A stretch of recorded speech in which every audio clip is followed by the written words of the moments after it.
अॼु जी अपडेट में तव्हां सभिनी पहिरीं प्यारनि खे ख़ुशि आमदीद। दोस्तों अॼु वॾी ख़बर अची चुकी आहे पंहिंजा वे ड्रामे जे हवाले सां। जी हाँ दोस्तों, हिन वीडियो खे आख़िर ताईं ॾिसंदा ऐं थी सघे तो उदासी टीवी यूट्यूब चैनल खे ज़रूरु सब्सक्राइब लाइक शेयर कंदा। दोस्तों रियासत ड्रामो ऐं हेॾा पंहिंजा वेरी ड्रामो ॿिन्ही जो मुक़ाबिलो हली रहियो आहे शूटिंग जे हवाले सां। पंहिंजा वे ड्रामो त काफ़ी ॾींहंनि खां पुराणी शूटिंग हली रही आहे, लेकिन रियासत ड्रामो कल्ह ॿियों ॾींहुं आहे, अॼु टियों ॾींहुं आहे जो शूटिंग हुनजी हली चुकी आहे रियासत ड्रामे जी भी।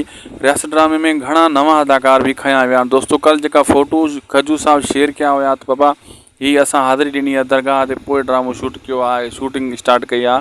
उन में घणा नवां अदाकार हुआ। हाणे ॿिन्ही ड्रामनि जो मुक़ाबिलो आहे शूटिंग जो। हाणे ॾिसूं त ड्रामा कामयाबु कहिड़ा थींदा।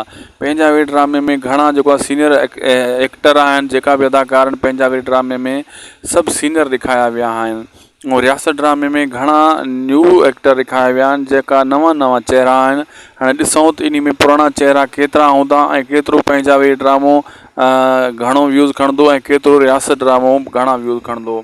छो त रियासत में घणा नवां माण्हू आहिनि। बराबरि डायरेक्टर पुराणो आहे, राइटर बि साॻियो ई आहे, उन में आज़म मिंगल जी एंट्री आहे रियासत ड्रामे में, इन जे करे मतां उहो भी घटि न हूंदो। बाक़ी पंहिंजा वे ड्रामे में सभु सीनियर आर्टिस्ट आहिनि, जेका बि आर्टिस्ट आहिनि सभु मेन किरदार आहिनि, मेन कैरेक्टर आहिनि। मुंहिंजे ख़्याल में दोस्तों ॿई ड्रामा हाई लेवल जा आहिनि ऐं तव्हां पंहिंजे हिसाब सां वोट ॾियो, कंहिं कहिड़े ड्रामे खे वोट ॾियणु चाहियो था। कमेंट सेक्शन में उन जो नालो लिखो ड्रामे जो ऐं लाइक करे भी ॿुधाए सघो था। अगर लिखी नथा सघो त पोइ वीडियो खे लाइक ऐं चैनल खे सब्सक्राइब करे छॾींदो। जेतिरा लाइक वधीक ईंदा त ओतिरो असां दादो हणींदासीं त हिन ड्रामे खे वधीक माण्हू चाहिनि था, ॿिन्ही ड्रामनि खे।